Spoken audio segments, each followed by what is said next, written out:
Hello, everyone. My name is Jeff Schwartz, and I'm going to be covering for Leanne today. So a new voice for everyone. I want to welcome everyone to APH's Excel Academy. Today, we're excited to present Danielle, Poletto, who will be talking about Vincent van Gogh. Go ahead, Danielle. Oh, thank you very much, Jeffrey. Hello, guys. My name is Danielle Poletto. I am going to be your virtual visual art instructor and teaching you about Vincent van Gogh. Excuse me, I believe art is for everyone and anyone. And if you have the passion to do it, anyone is willing to be able to create artwork and be able to get that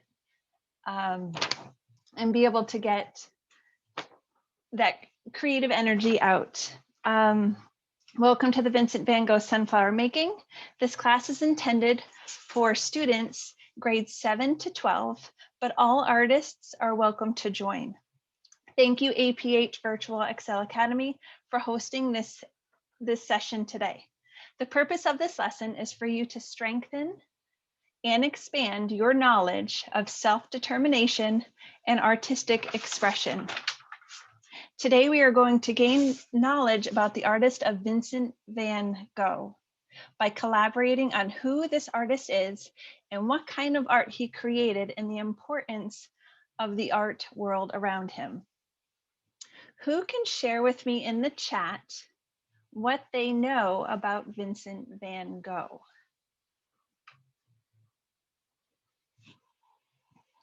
Oh, let me turn my chat on here. Oh, I see Nikki's here. I see Isabel's here. Oh, let's see. In the chat, someone mentioned that he's a painter. Correct. Monica said that she heard of him, but doesn't know much about him.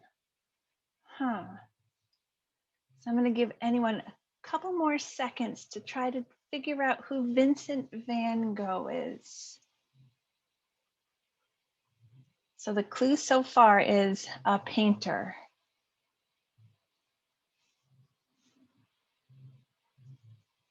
Okay, so Vincent van Gogh was definitely a painter. Donnie said he's an artist. Mike says he's a famous painter. These are all correct. You guys are doing fantastic joining in the chat and putting up what you know about Vincent van Gogh. Does anyone know what kind of art he created? What kind of art did Vincent van Gogh create? Nadia said his brother helped him. That is correct. So we know that Vincent van Gogh is an artist. He's a painter. And his brother helped him. Donnie says he used watercolor. Well, close. He used a form of painting that could be watered down like watercolor, but it was something a little different, and I'll go into detail about that. Ooh, an impressionist. That's an important word. Nadia, thank you for sharing that word. So keywords: Vincent van Gogh, painter, famous painter, impressionist. Ooh, this is fantastic. Let me see what other questions I have for you. Does anyone know any specific artwork that Vincent van Gogh might have created?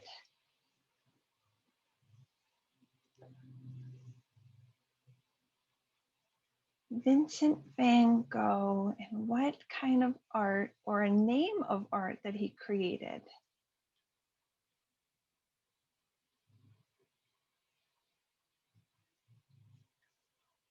Monica wonders if he did something about a night. Yes.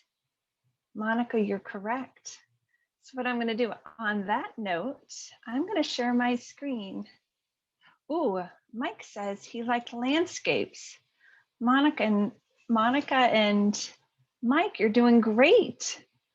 Nadia says Starry Night. Okay, I got to switch my screen. Let me share this for a second. I'll share this. So everyone who participated in our chat, You were absolutely right. Vincent van Gogh created this, oops, let me go back. Oh, I'm sorry, guys. Let me get out of this for a second. Let me go back to the first sun. Okay, present mode.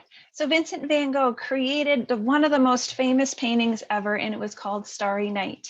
It is of a landscape, and the landscape starts off at the bottom and it goes up about a third of the canvas. And on the canvas, on the bottom part of the landscape, you can see that he used very strong texture to create the rolling hills and the churches and the buildings and a tall standing structure out of very dark colors that were a little bit hard to see.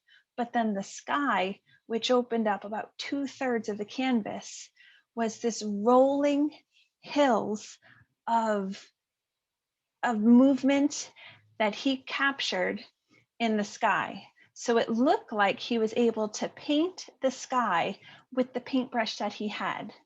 The importance of Vincent van Gogh is he was able to use strong brush strokes with oil paint to be able to create this strong embellish of paint where it looks like you can go up and touch it. So here's a picture of Starry Night. It has a bunch of stars, yellow stars with a white outline behind it with a cobalt blue, which is a really deep blue behind the stars. So it's making the stars shine bright. There's a moon in the upper right-hand quadrant where the moon is just elaborating the entire canvas. The winds that he was able to create so much movement that there's so much going on in this picture. I will let you know that this is one of the most famous art pieces that Vincent van Gogh created. And it is currently now hanging up in New York City. And before COVID, there were many lines to try to get to this picture. Let me show you another picture. Here's a self-portrait of Vincent van Gogh.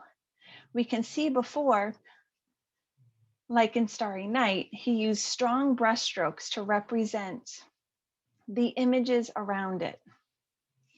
He was able to use the contrast of his light skin against a dark background to be able to show how he is able to pop off the page. The way that he created, the way that he followed the structure of his face with the paint that he used, he was able to show how important it was for proportion, which means making sure the eyes were in the right spot and the ears were in the right spot, along with the beard, along with the portion of his body, to make sure that he looked like he was realistic. Even though he was an impressionist painter, he wanted it to make it look real. Here's a picture of Vincent van Gogh's studio, also a bedroom. So in this picture, we see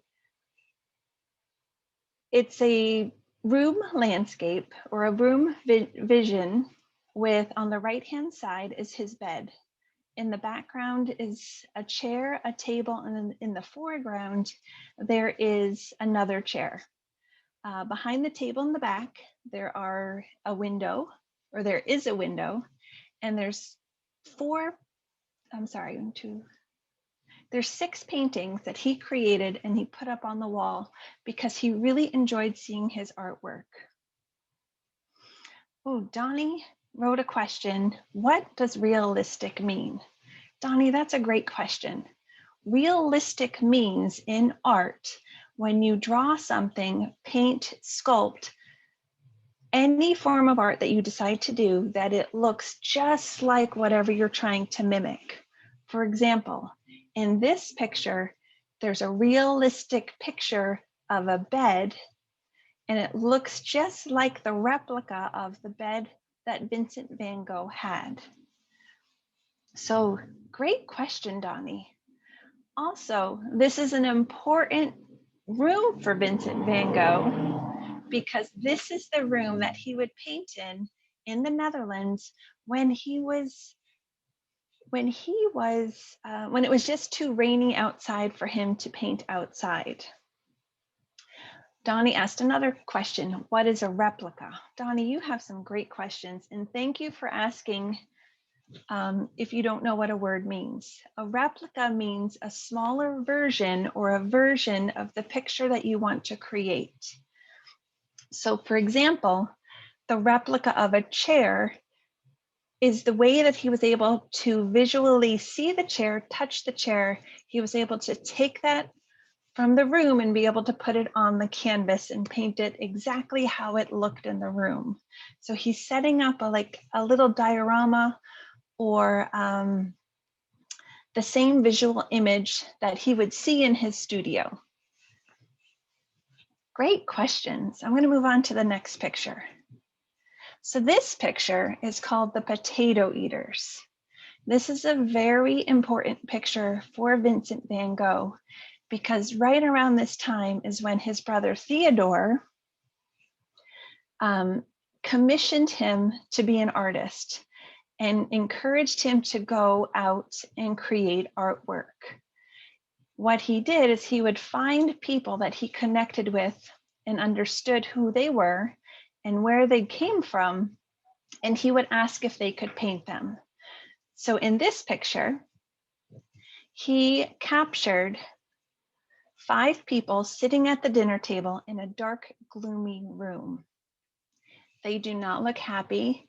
They look a little overwhelmed. They look a little sad. They look tired. And in this picture, it shows a lot. For example, there's a gentleman sitting on the left-hand side facing everyone at the table. So he's kind of at the end of the table. He's cutting up a meal that's on the table, and he's making sure that everyone in the room is looking, or they're getting ready for their meal. And then next to him on the right-hand side, the first right-hand side, is a lady looking at him with a sign of kind of hunger. She's really hungry to be sitting down at this meal. And then next to her on her right is a grandmother or grandfather looking figure, very old, and offering food for another helper. Oh, Isabella, I see that in the chat you have your hand raised. Do you have a question? You know what? Hi, this is Robin from the background. We Hi, are going to Robin. give her permission to talk. There you go, Isabella. Go ahead and ask your question. What meal are these people in the picture eating? You know, that's a great question. So let me describe it a little bit more, and then maybe we can answer the question together.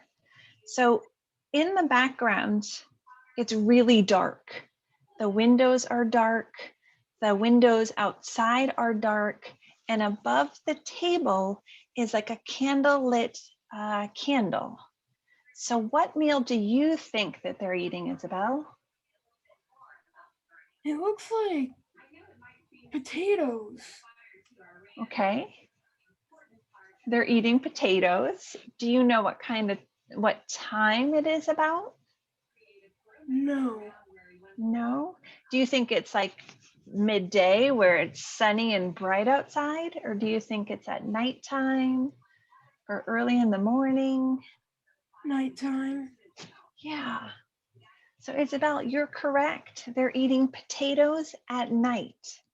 And the reason why, that was a great question. So thank you so much for asking that, Isabel. You're welcome. So in this picture, like Isabel asked before, what meal they're eating a potato meal at night. So it's very dark and gloomy. And another reason why Vincent van Gogh decided to create this picture is because this is the only meal, or this is the only product that they could eat for their meals. This is the only crop that they were able to bring for the table for themselves. So they were able to only eat potato meals. So great question. Oh, I'm also in the chat. Nikki wrote, what's a canvas? That's a fantastic question. A canvas is what Vincent van Gogh would paint on. It is a fabric pulled over a couple pieces of wood. So it's a very soft medium to be able to put your paint on. So you might have seen them before at a store. Okay, I'm going to move on to the next slide. After Vincent van Gogh painted the Potato Eaters, which is this one, let me go back to this one for a second. His brother Theodore said, Vincent, I'm having a hard time selling your artwork. And if you still want to be an artist, you have to change it up. People want to see happier things, because the Potato Eaters was a pretty sad picture, a lot of people thought. So then he started going out and painting things outside. Here is a picture that Vincent van Gogh painted about a cafe. And in this picture, it has vibrant colors. The sky is blue and it has what we saw before with Starry Night, the little stars lit up with white behind it. And then in the foreground, we get to see the cafe that he was able to go to on a regular basis. It has a nice little platform, or a patio, I should say, with a bunch of tables peppered around, which means placed in different spots, with a whole bunch of people sitting down, and it looks like they're having conversations over a special meal. We also see on the right-hand side of the patio that people are still coming up over to the cafe to be able to join in this excitement. The colors are vibrant, and you can see how Vincent van Gogh was able to use that paint to create different images that he wanted on this canvas. For example, when he painted the tables, he made sure the paint went across the picture plane. When he painted the pebble stones that are in the front way foreground of the paper, he was able to paint it with little curves. He was making sure that he was using different kind of texture to show different aspects of his work. Vincent van Gogh also painted a lot of portraits, just like we saw before with his self-portrait. Here's a portrait of a young boy sitting in the chair, and he's facing to the left. Behind him, he used vibrant colors. So there's bright red and bright orange. The little boy is turned just a little bit to the left, but he has a kind of somber, little happy face on him, or not so happy face on him. And you can tell that he's kind of sad. He's wearing a cap and he's wearing a blue shirt. And the way that Vincent van Gogh was able to create this, it shows that there's a lot of emotion going on in this little boy.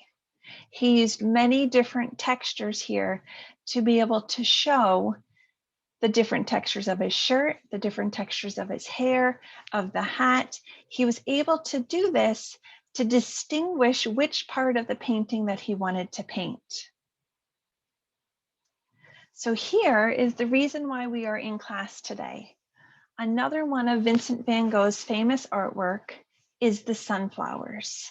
Vincent van Gogh loved being able to express what he saw and put it on the canvas.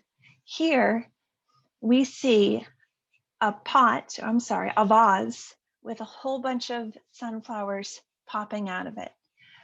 It is on the horizon line of a table, and in the background is a bright blue background to make the flowers pop. The flowers, the sunflowers, are growing in all different directions. Some are facing up, some are facing down, some are facing forward, but they're all kind of peppered around to make it look like they were just picked so he could paint them. We can also notice that the textures that he used, he's able to distinguish the background from the foreground, and the center of the flower to the petals of the flower and the stem of the flower. So he was able to create this and put this replica on the paper. Nikki writes that she likes flowers. Does anyone want to share anything about the slides that we just went over? Feel free to type it in the chat. Is there a slide that you liked more than the other? Do you guys like seeing his artwork? Oh my goodness. So Donnie says he likes all of them. Monica says Starry Night, it sounded really cool. Hello, Miss Danielle. This is Robin from the background, and it looks like Isabel has raised her hand again. So Isabel, you can go ahead and unmute and ask your question or give your comment. You said vase wrong, so Oh, I just wanted to correct you about that. so there's actually two ways of saying a vase. There's a vase and a vase. So a vase, Oh, so is that something that you just learned today? yes. Oh, well, thank you for correcting me, but I'm glad to share that information with you. You're welcome. Thank you. All right, so I think that's the end of our little slideshow here. I'm gonna stop sharing. And I'm actually going to, so what I'm gonna do next is we talked a little bit about Vincent van Gogh. The next thing we're gonna do is we're gonna go over our artwork. And I'm gonna show you the materials that we need. I'm gonna share the classroom expectations. And then I'm going to give you detailed instructions on how to make the replica artwork that we're going to be doing for Vincent van Gogh.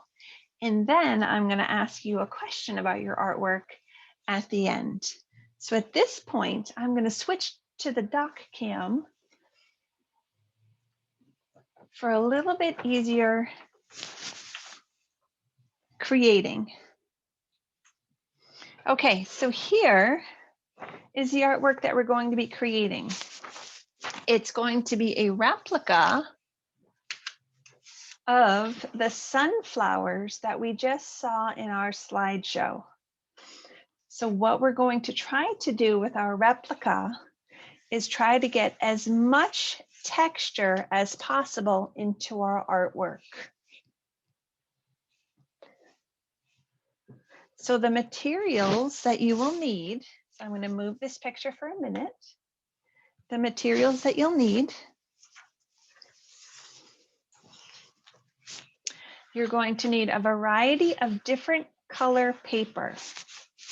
You're going to need, if you want to follow along with my picture, you're more than welcome to, or you can make a replica that's a different color than mine. You're going to need one solid piece of paper. So I have a blue one here. You're going to need yellow for the sunflower leaves. You're going to need green for the stems. You're going to need orange for the vase, and you're going to need a color brown that I have for the bottom of the table or the top of the table. So I'm going to clear this off and just leave my blue piece of paper down. Oh, so let me put the colors out again. Green, yellow, purple, orange, blue, brown. You are also going to need glue. I like using the squeeze glue. And then you're going to need some scissors, and you might need something that's circular. So those are the materials you will need. Okay, while this is here, I'm going to share with you the expectations of the class. A lot of work needs to be accomplished in this class period, and many choices need to be made. You are the designer of these sunflowers. Communication and the ability to make personal artistic decisions is critical. When you are working, I ask you to find an art safe place to create your artwork and get into a creative mindset. Make sure your table is covered and protected so you as the artist have a safe place to create. And also, please make sure that you clean up after your lesson so no one else has to clean up after you. Because if you do this and make sure that you clean up after yourself, a lot more people are going to be encouraged for you to create more artwork. Okay, so hopefully you have your materials. If you would like to just follow along today, you're more than welcome. So I'm going to start off. I'm going to just clear my desk a little bit. I'm going to start off with a blue piece of paper. Donnie, I just saw in the chat that you don't have any of these materials. If you have materials, some other materials, I know that you like watercolor. If you would like to paint some sunflowers, you're more than welcome. But just like I said before, you have to clean up after yourself.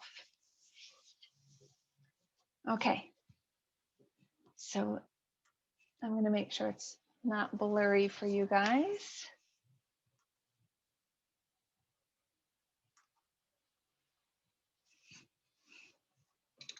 I think I just need a little bit of light down here to prevent it from being blurry.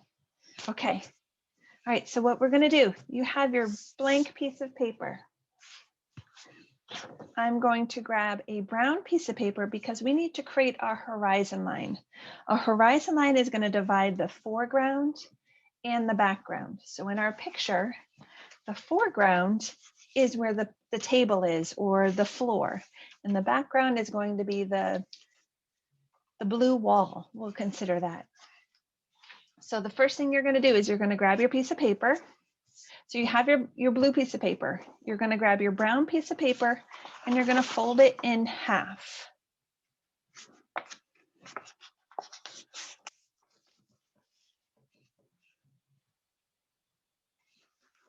After you fold it in half and you crease it really well, you're going to use your scissors and cut along the line.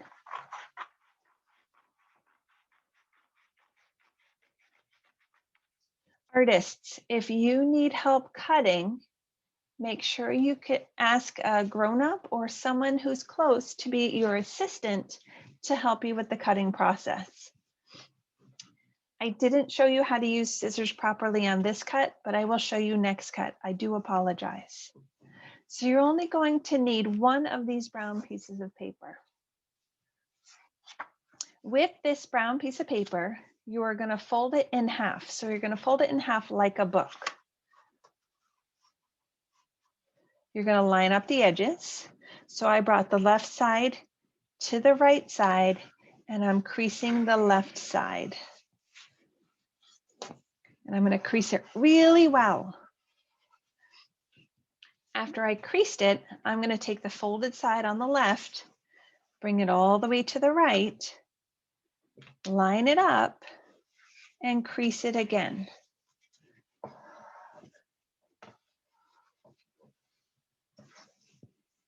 And I'm going to fold it one more time, same direction, left to right, making sure it lines up. So artists, at this point, you might want to pick up your paper and fold it like this.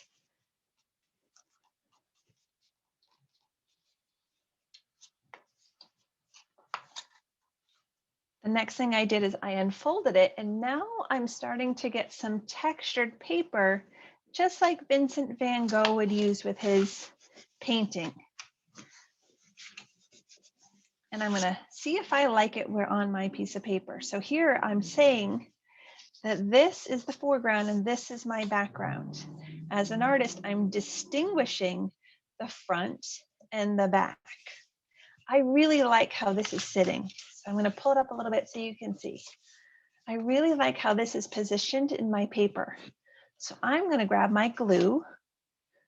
And the reason I like using this glue is because I like to squeeze it on just a little bit and then use the red top to smooth it around because I don't really like getting glue on my fingers. So I squeeze just a little and then move it around. And when the paper starts feeling dry, I know I need to put more glue. But the secret with gluing too is you don't need a lot. So what I did is I followed my folds and then I'm going to turn the paper just a little bit and I'm going to go in the opposite direction because I really want this to hold. And all I'm doing is pushing the glue around. I'm not adding any more glue to this. After it's all glued, I'm going to flip my paper and I'm going to line it up on the bottom of my paper. So you can feel with your fingers if it's lined up. My paper is a little bit smaller, so I'm going to run my finger along here to make sure that it's parallel. And the same thing over here. And then I'm going to crease it down. Okay, so now we have our foreground and our background. The next thing, let's do this. Let's create the pot or the vase or the vase, depending on what you would like. So with an orange piece of paper, you're going to fold it like a book again. So take the left side, bring it all the way over to the right, and crease it. I'm going to move my artwork over to the side a little bit because I'm going to show you how to cut this. After you folded it, you're going to open it up. And when you're using your scissors, the sharpest part of your scissors is down here where the scissors come together. That's exactly where we want to use our scissors to cut. So along this edge that we just created, I want you to go nice and slow and use little snips to cut along that line. If this might be too hard for you, feel free to ask an apprentice to help you, because that's exactly what artists do. So I cut the piece of paper in half. We're actually going to fold it one more time. So I'm going to take the left side, bring it all the way over to the right. Left side, bring it all the way over to the right. Crease it.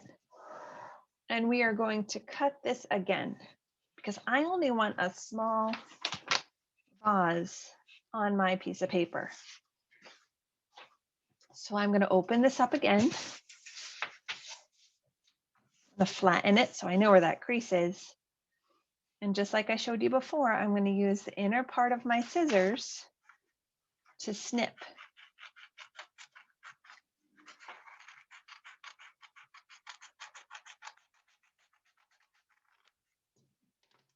So now we're just going to use one. So I'm going to take one away and I'm going to hold it. It doesn't matter which way you hold it. So if you hold it where it's a little bit taller standing up, so it's the length of your hand up, you're going to have a tall, skinny vase. If you hold it where it's 2 hand lengths, it would be mine 2 hand lengths. It's going to be a fatter vase or a wider vase. I like the wider vase, so I'm going to hold it just like we've held our other pieces of paper. And I'm going to take my left hand side, bring it over to the right. And I'm going to crease it. So on here, the shapes that I'm going to use, so it's virtually, so we're going to use a line that goes across. So I'm going to use the top line here so I don't even have to cut it. And then in the corner of the right hand side, while my pieces of paper are folded, I'm going to draw a diagonal line in. After I drew the diagonal line in, I'm going to try to draw a diagonal line out. So I made a triangle.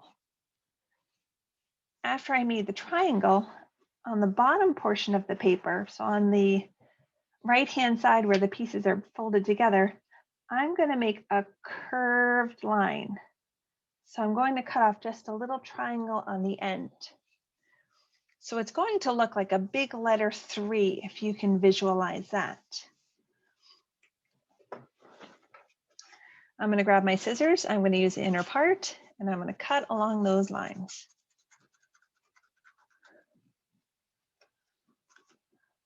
I just cut out the bottom and now I'm going to cut out the triangle that I created before. And if you notice, I did rotate the paper just a little bit so I could get a better cut on it. I'm going to throw these pieces of paper away because we don't need them. And now we have a vase. But since Vincent van Gogh was so into texture, what I'm going to do with this vase is I'm going to give it a little texture. So what I'm going to do is I'm going to crumple it up, give it some texture. I'm going to uncrumple it and I'm going to flatten it out. Now we can tell the difference between the vase, the floor, and the background.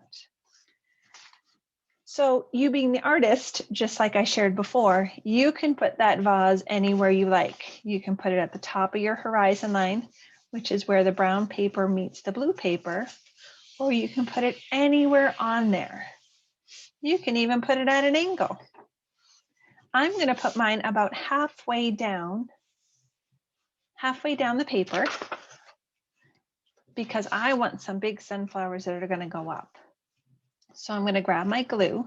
This is about the spot I want it. Flatten it out a little bit more.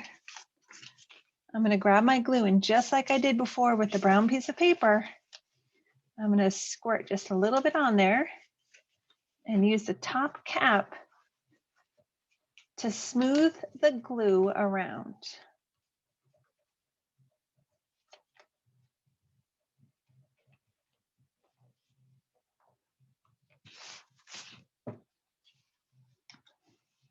And then I want it about an inch above the bottom of the paper. And an inch for me is about my thumb length. So that's where I'm going to put mine. And then I'm going to flatten it, but I'm not going to squish it down. I'm just going to pat it down because I want it to have the texture of the vase, that it looks like there's something, it looks like it's crinkled or crumpled.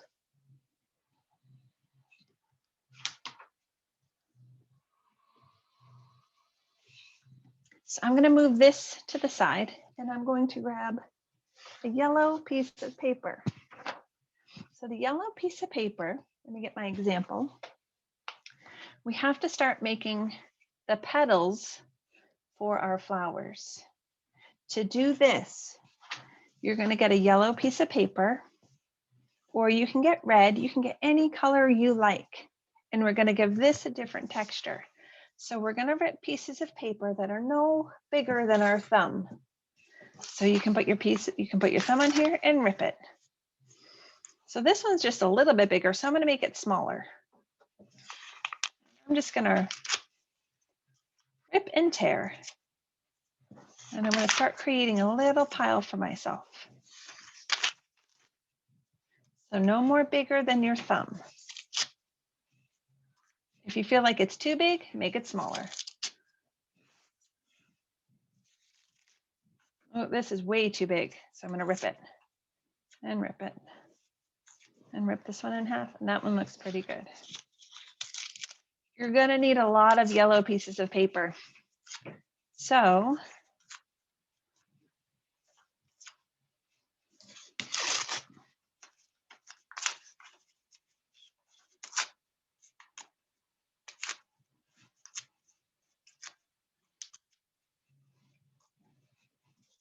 just rip a couple more and put them right in a pile so you don't lose them.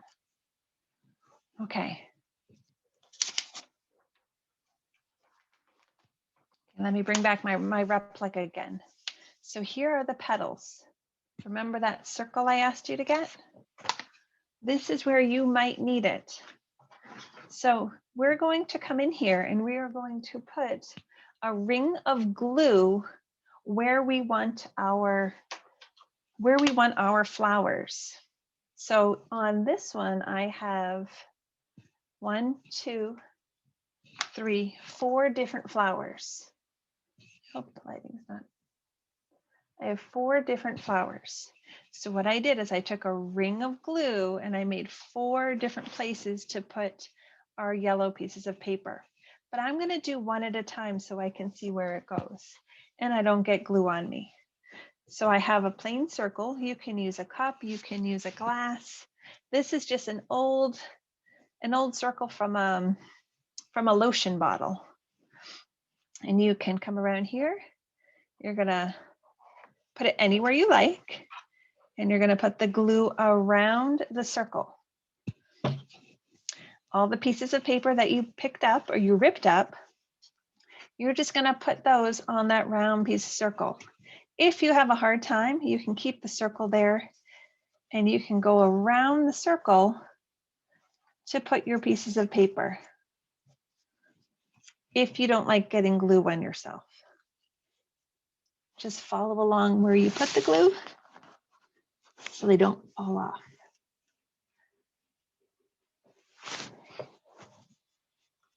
And notice that it's not in a perfect circle, but it has a representation of a circular form. So I'm going to put a couple on here. I'm going to put one up here because I really like when sunflowers are taller. So I'm going to use my circle and come in here. I'm going to leave my cap on. And then I'm going to glue my yellow pieces of paper that we cut that are only a thumb big and put it around.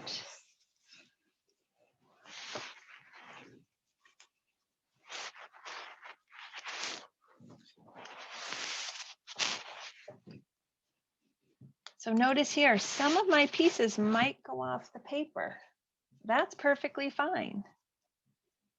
You're letting other artists know that you're not afraid to break the barrier of the paper that you're given. You're creating outside of the line. So right now I have 2. In art, it's suggested that you have an odd number of, in this case, an odd number of flowers, because it makes it look just a little bit more interesting. So what I did again, I put my cap down, I put glue around it, and now I'm taking the yellow pieces of paper and peppering them around in the glue that I put on.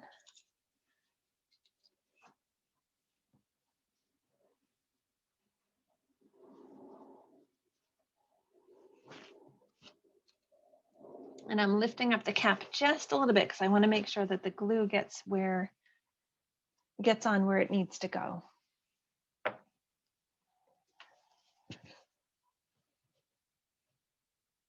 That looks pretty good. So on this one, I created 4, but on this one, I'm only going to create 3.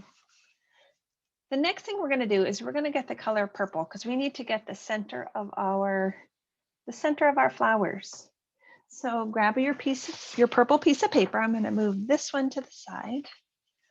Grab your purple piece of paper and we are going to fold it over again. There's going to be a lot of folding in this class. Take your left-hand side of the paper, bring it all the way to the right, line it up, crease the left. Take the left, bring it all the way over to the right, crease the left. Bring the left all the way over to the right, crease the left. And I'm going to do it one more time because this is a little too wide for me. That's about 1 inch. I want about 1/2 inch. So I'm going to crease it again, or bring the left over to the right and crease it.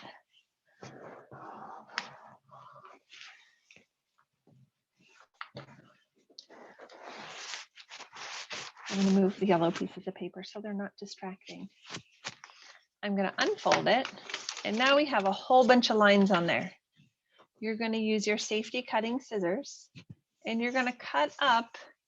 So on mine, I have to cut up at least 3 to put in the center. So I'm going to follow the lines that I just created, use the center of my scissors and start cutting.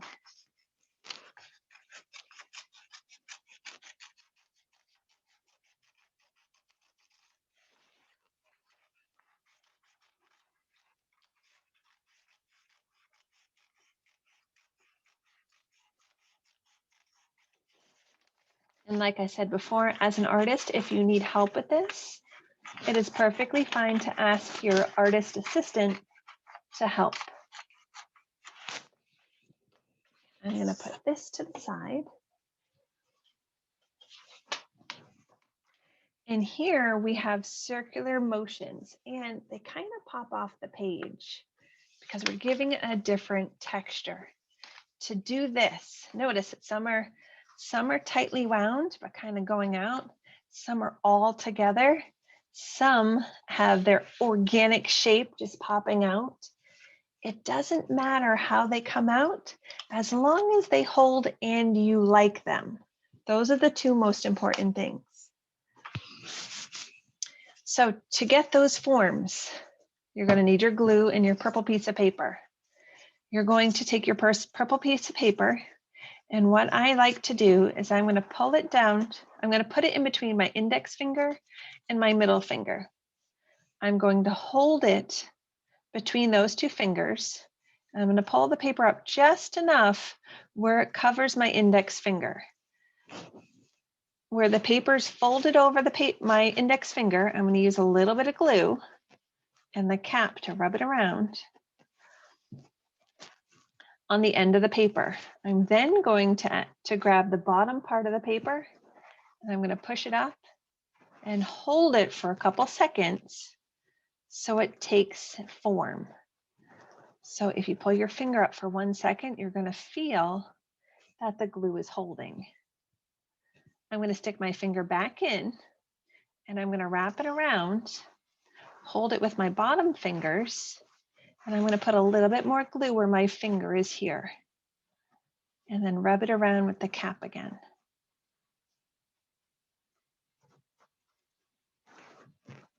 And then I'm going to take the bottom piece of the paper, fold it up, and hold it again. Because I want to make sure that they don't come apart. So that's being held really well. I'm going to do it again. I'm going to grab the last part, but it's not going to reach my finger here. So I have to adjust where the end of the paper is going to go. So I took my finger out. I'm going to put it in here. And I'm going to reinforce it on the loop that's already there. So I'm going to put a little bit of glue and hold it.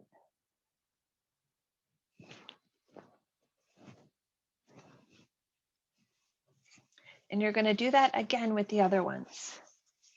So top of the paper, in between your first finger and middle finger, fold it down, put a little bit of glue,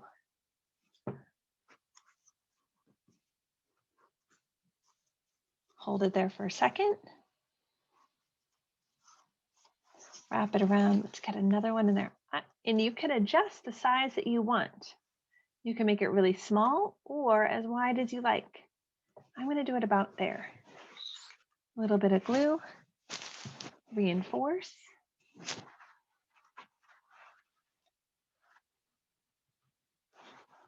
And then the same thing, I'm going to come back up here and make sure I glue up the top portion again. So I'm going to glue it right here where it ends.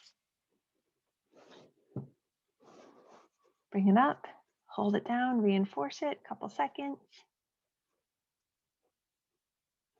Perfect.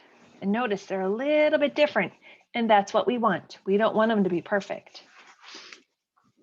Last one, index finger, middle finger, wrap it around, reinforce with glue. Wrap it around your finger, oops, hold this down. Bring the bottom portion up, hold it down.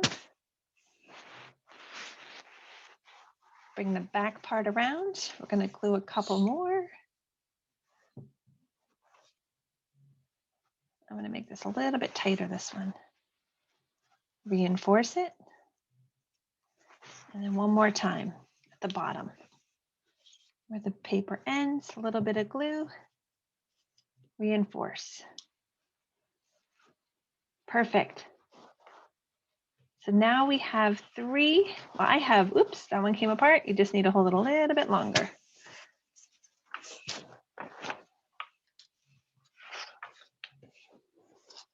So these ones, since the mass is going to be very small, you're going to want to put the glue on the blue piece of paper in the center of where you put all of your yellow leaves. So you can either feel around where it needs to go, and you're going to put some glue right in the center. And then you're going to take any one that you just created of your purple centers, and you're going to push it straight down and leave it.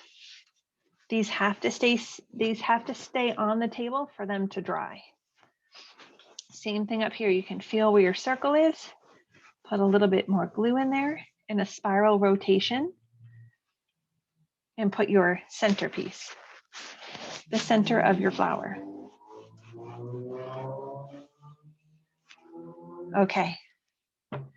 So now we have 2 parts of the flower, and we still need to make the stem and the leaves. To do this, you're going to get your green piece of paper. And we're actually going to fold this piece of paper a little bit differently. Instead of folding it like a book, you're going to do it where the piece of paper is straight up. And you're going to fold it now, bringing the left to the right-hand side because we want long stems. So we brought the left to the right, crease the left.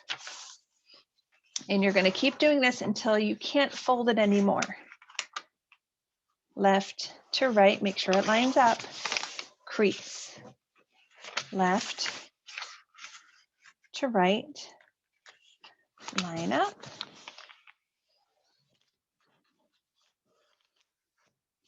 I'm going to leave it about there. So that's about a thumb length creases on the paper. And notice that they're a lot longer. So since I have 3 flowers, I'm going to cut out 3 stems. So the lines that we just created, use your safety cut.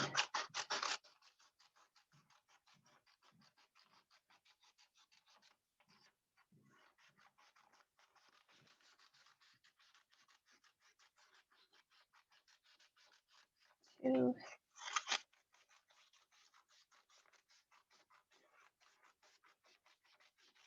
3.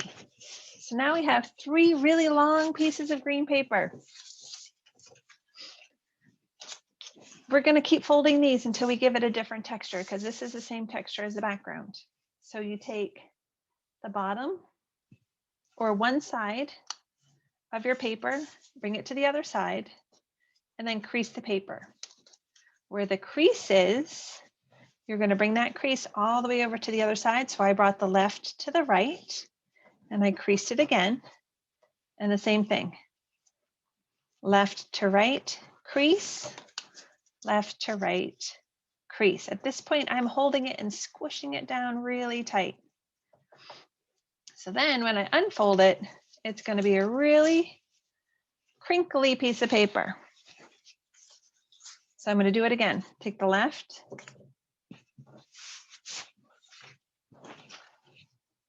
Take the left, bring it all the way to the right. Left to right. Crease the paper. Left to right, crease the paper.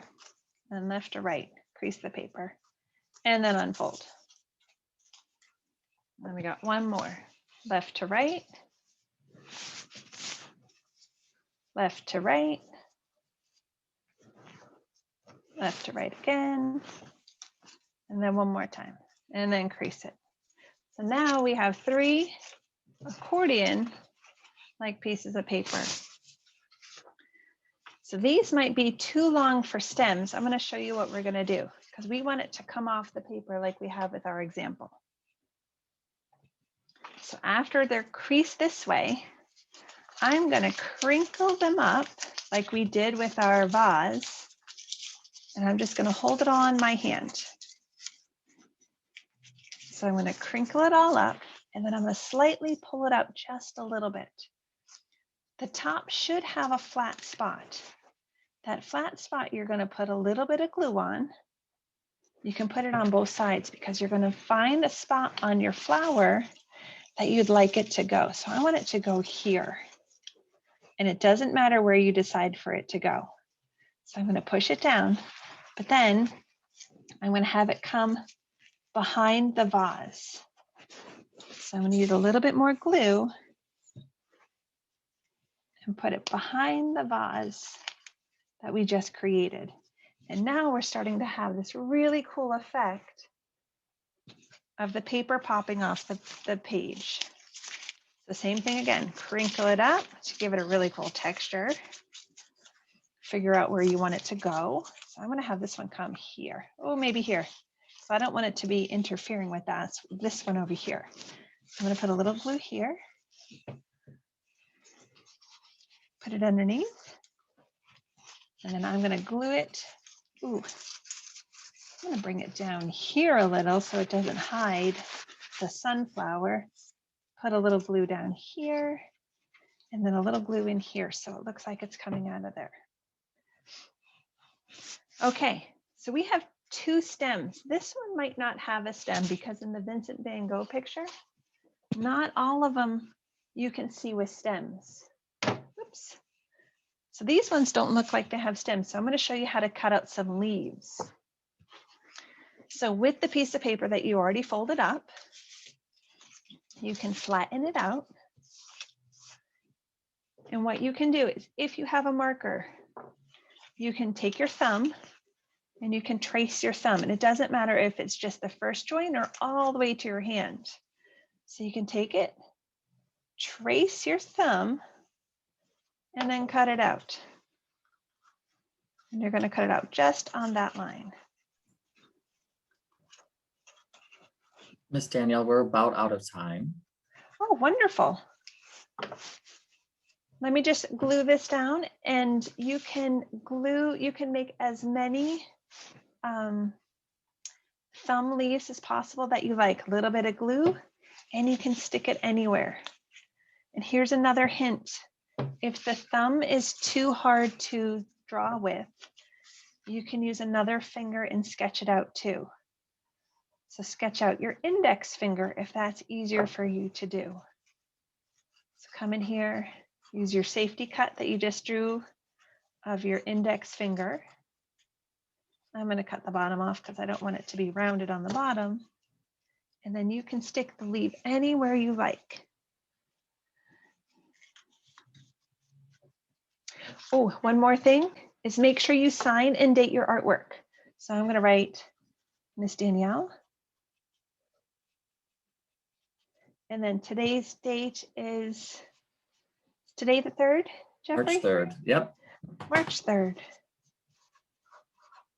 So don't forget your signature and the date. And then you have your artwork. Awesome. Well, I want to thank you for this beautiful lesson and thank everyone who participated today. It was a very exciting workshop. I hope everyone had a really nice time and we will look forward to the next Academy. Thank you, everybody. Bye-bye. Thank you. Bye.